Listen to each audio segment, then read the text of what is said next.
Hi, welcome back to my kitchen. So, I'm going to tell you something. Rationing is really it's hard. It's hard. So, we're out of bacon, we're out of almost out of cheese. I know my neighbor had given me some cheese, but that's not going to count for this month because this month we're rationing. So, I haven't used my flour or sugar yet, and I still have butter, believe it or not. And so we're going to make muffins. And I'm going to use this book right here um, to make the muffins. So these kinds of muffins that I'm going to make, you can eat with butter and jam. They're just a basic, simple muffin. That doesn't cost for that many ingredients, but they taste good. So I'm going to turn you around and we're going to get started making these Great Depression muffins, or we call rationing. Now I'm going to be really sad because this recipe causes for 3 cups of flour, which is only going to leave me with 1 cup of flour for the rest of the month. But that's okay. All right, we're going to get started. I'm going to turn you around. All right, let me show you what we're working with. We're going to be working with 3 cups of flour. We're going to be working with some baking soda. Oh my gosh. No, I'm sorry, baking powder. I almost thought I was going to say baking soda. No, baking powder. And we're going to be using some sugar, some salt, an egg, some milk, and some lard. So I do have to melt the lard. So I'm going to do this right now. Alright, so what we're going to do, I got my lard all melted. You're going to set your oven to 350. Now, it doesn't really say on here, but I'm guessing it's going to be 350. I need to sift some flour. So we're going to sift 3 cups of flour.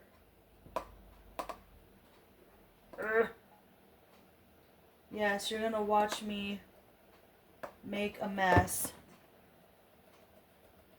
And I'm just going to pour it out of the container. There's 1.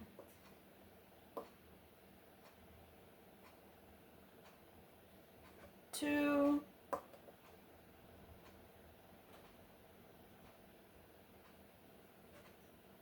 About 3. That leaves me with 1 cup of flour.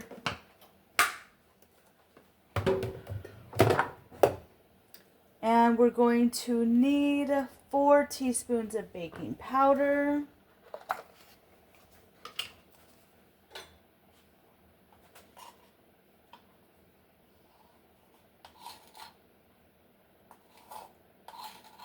Two.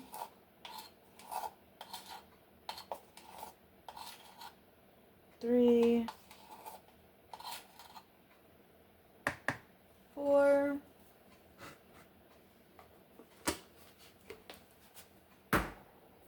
We're also going to need 2 tablespoons of sugar.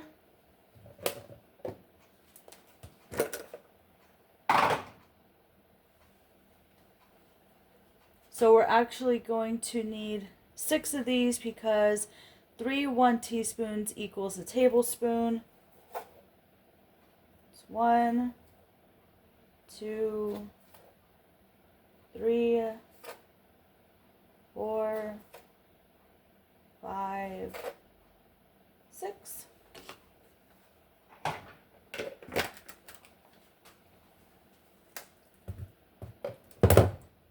And half a teaspoon of salt. So we're just going to put a little bit of salt in half of this.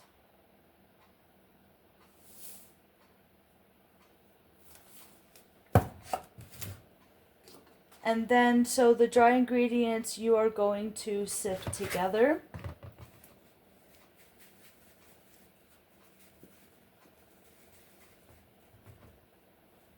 This is not a sifter, I know, but it will work.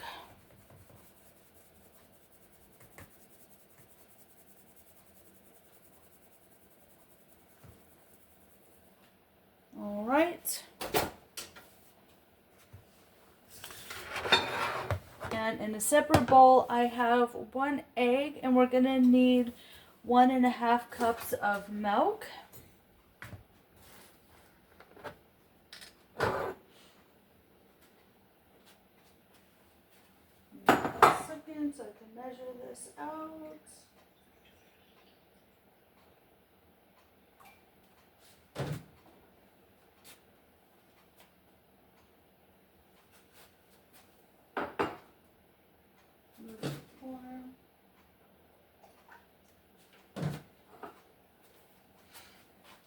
All right.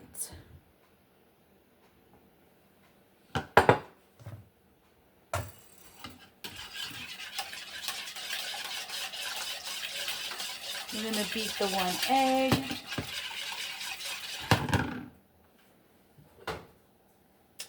You know what? I'm just going to add the egg into the milk right here, because this is a bigger container than the bowl.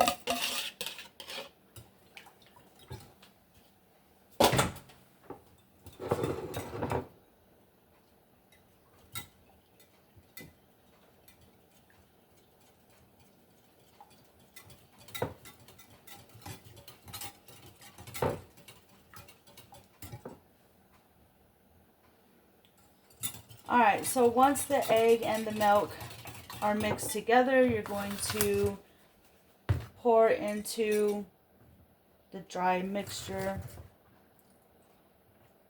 slowly.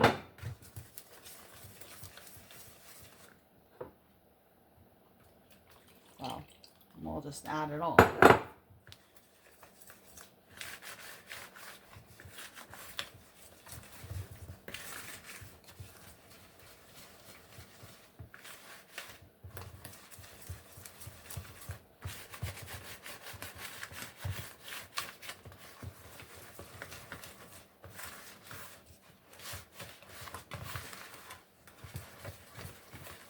We're also going to add in that lard.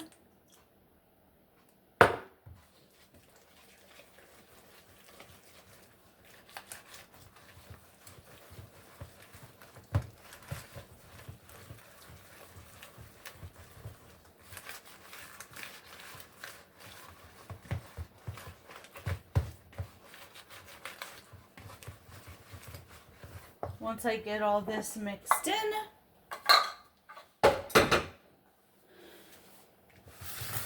then I will pour it into my muffin tins. I really don't know how many it's going to make because it doesn't say, but I'm going to spray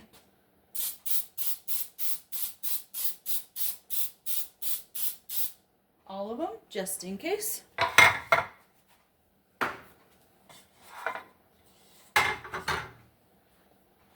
I'm going to continue to mix this and I'll bring you back.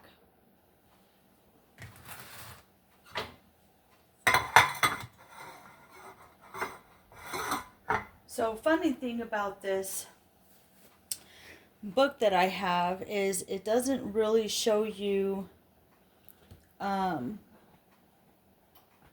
or give you the temperature and how long to leave something in. So I'm going to guess that it's going to be 350 for the oven, and we'll have to check it every so often until they are done. Man, this dough is really giving me a hard time coming out of this. All right. Well, let's see how many muffins this makes, because it doesn't tell you that part either. It is like really sticky.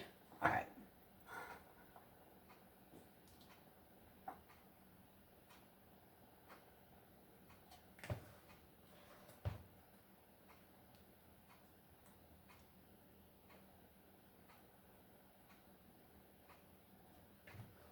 It's always fun trying new recipes and playing around with things. And you know, none of us, well, I can't say none of us, but majority of us have not tried foods from the Great Depression or the rationing meals or World War meals, or even things from like the 30s, the 40s. Like, I think it's time and I think it's fun to try things that you normally wouldn't try. Play around with it. And there's such a great history on where foods came from and how they evolved. And, you know, it's so funny how basic they ate in certain times. And now it's like everyone needs to eat so rich, you know, but I don't know. Is eating rich really good for you? Because so many times people try to get too fancy with their foods and they have to add like 13 ingredients, and, you know, I don't know. It could just be me. Okay, so this is going to make, it looks like 12 muffins. So for a family of 4, you would have gotten 3 muffins apiece. If you were a larger family, let's say you were a family of 12, you would have gotten 1 apiece. So this will be 3 breakfast, or well, 3 breakfast a person, 1 muffin, because you can eat this with butter and jam, and maybe have like an apple on the side or fruit, an orange or something, with your coffee or your tea or water. Alright, so I'm going to play around with this. I'm going to see how long it takes to bake, because it doesn't say, and I'll let you know how long it takes to bake at 350. So the muffins came out really nice. They cooked at 350 for 13 minutes, and they smell really good. And you would have eaten these, you would have let them cool, opened them, well, not cool all the way, they would have eaten them a little bit warm because you want the butter to melt, and then they would have put jam on them. So yeah, I can't wait to try these, and this is gonna be breakfast with an apple for the next 3 days. Bye guys.